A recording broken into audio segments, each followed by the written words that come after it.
Hi, I'm Sandi Genovese, and we are going to alter a dictionary today, but in a really fun way.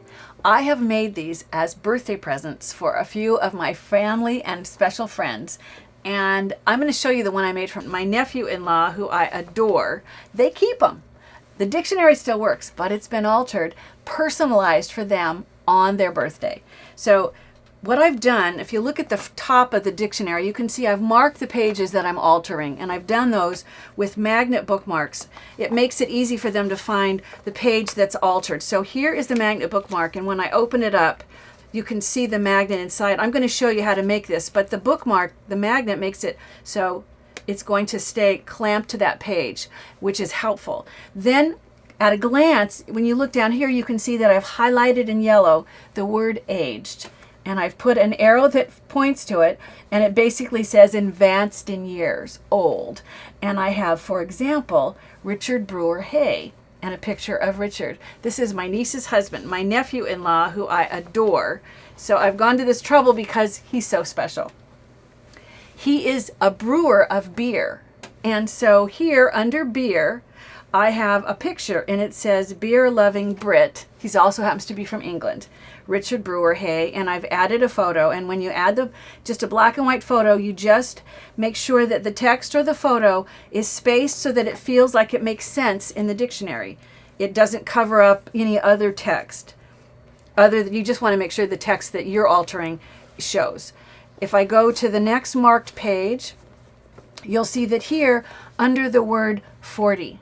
Now this is really kind of a kick because he's really not 40 yet, he's 39. So I thought this was especially funny.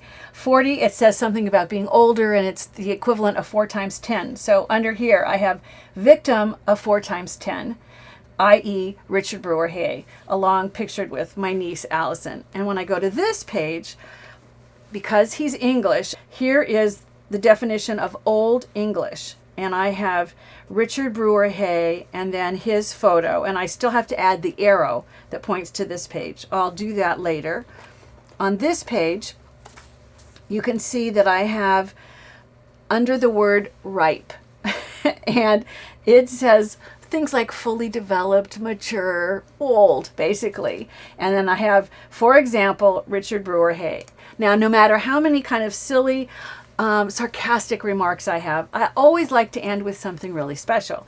So here, under the word unique, the definition says being the one and only of its kind. And I'm going to say that that is Richard because he is unique and lovely. So I've already created the bookmark. I'm going to show you how to do that. But in order to alter the text, what I did first was I simply went back at the computer and I typed in the definitions that I wanted to say, and I picked a font. I think mine was American Typewriter that was looked very closely like the one in the dictionary. And then you either pick a size on the computer or in your copier, you reduce it down to a size that's close to the size of what is actually going to look like it matches the dictionary. So in this case, the definition of unique, Richard Brewer Hay, the most unique individual I know, happy birthday. This is the one that I'm going to be using to alter the page that I'm going to show you. So what I did first, now this is really getting kind of specific, but I went to the copy store, and I actually used a piece of copy paper that was kind of thin and a little more yellowy because it sort of matched closer to the dictionary. I went ahead. Here it was reduced down 60% so that it felt like it matched the dictionary. And then I altered it so that it's going to really fit nicely over the page. So to begin with, I'll go ahead and I'll open the dictionary back up under unique. And I'm going to take, and I'll show you, this is going to get positioned. If you look here at the word unique, it says being the only one of its kind. This is where I want this to fit. So I'm going to add adhesive on the back so that it can be positioned like so.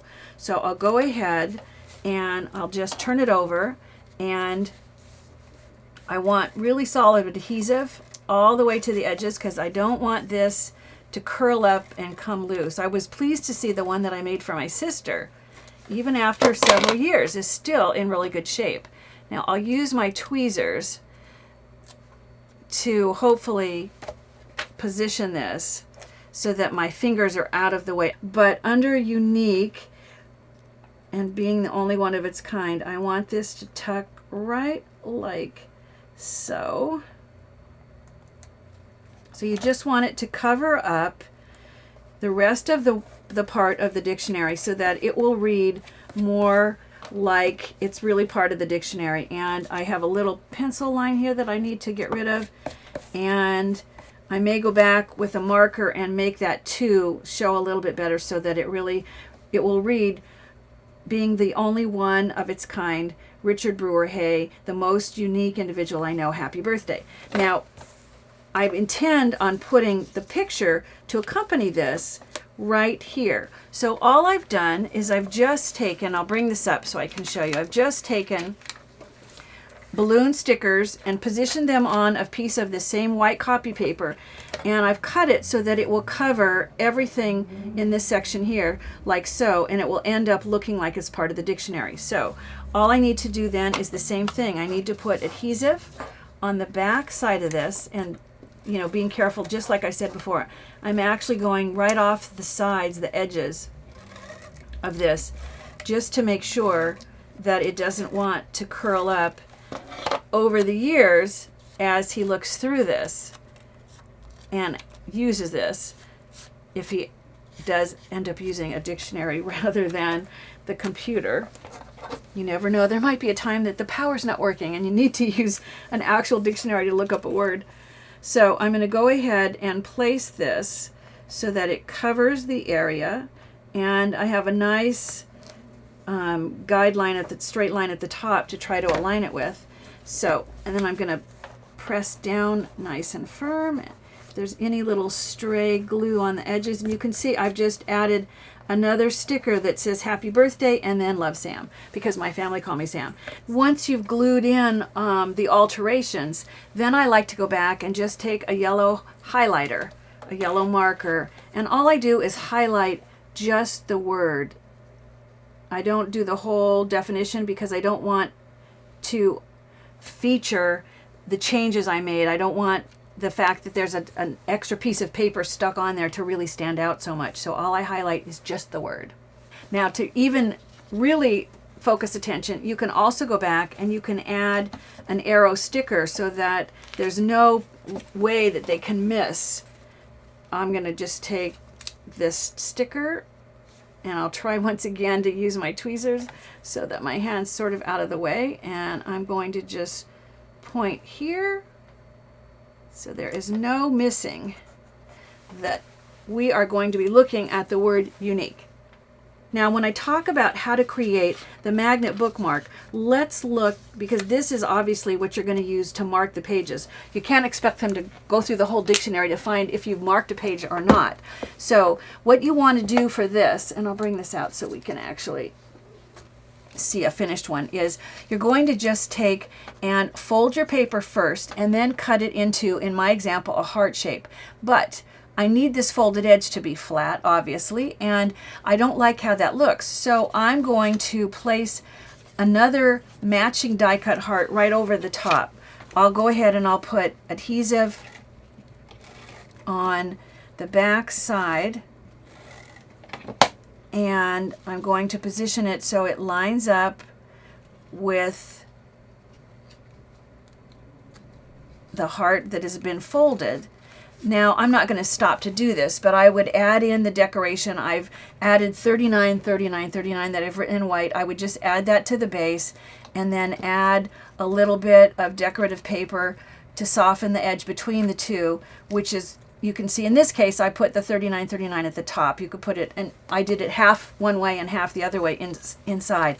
But for it to work, the important part is the magnet.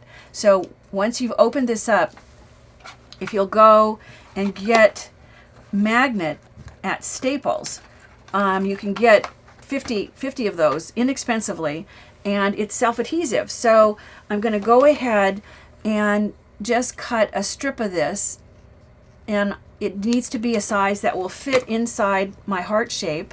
So I'm going to take the two magnet sides, and place those together so that I have the backing sitting on the top and the bottom layer.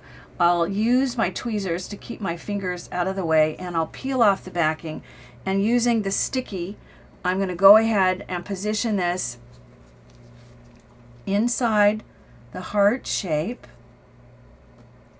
like so, and press down, and then peel off the backing on this one and close this up and press, and that creates this magnet bookmark then, which is going to clamp beautifully on any page, and it's not going to fall off.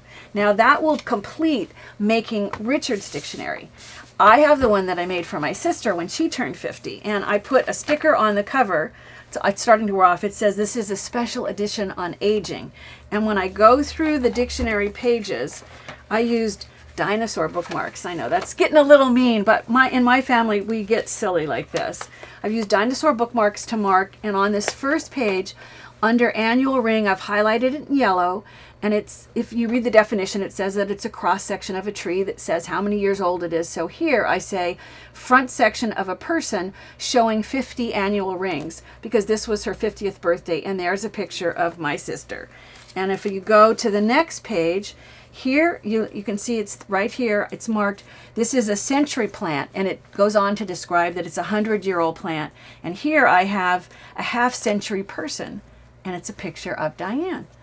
Then if I go to the next page, here under the word eldest, it talks about the oldest, and my sister is the oldest of the 3 kids. So I have altered in here that the eldest, for example, Diane Brewer, and over here I have Diane the Elder, which actually is what I've called her for years, because she's always been my older sister, and now she even calls herself the Elder. On this page, down here, under the word 50, it says that basically it's the sum of 10 times 5, or 5 times 10.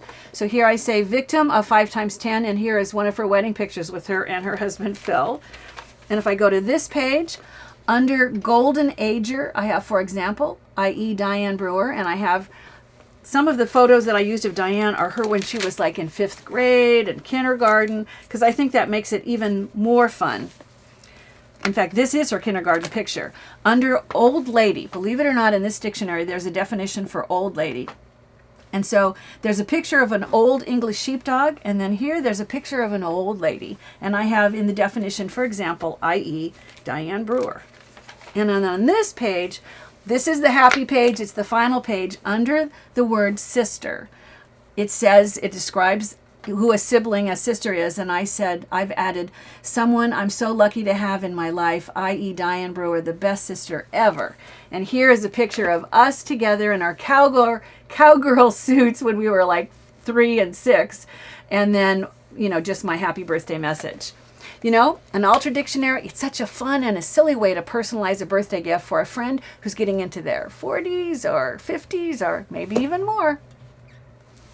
Remember, I love hearing your comments. Be sure to share us with your scrapbooking friends. Don't forget to sign up for these free weekly videos. However, if you want access to the past episodes, or if you want to download the project sheet, then you might want to consider joining the Gold Club. Bye for now.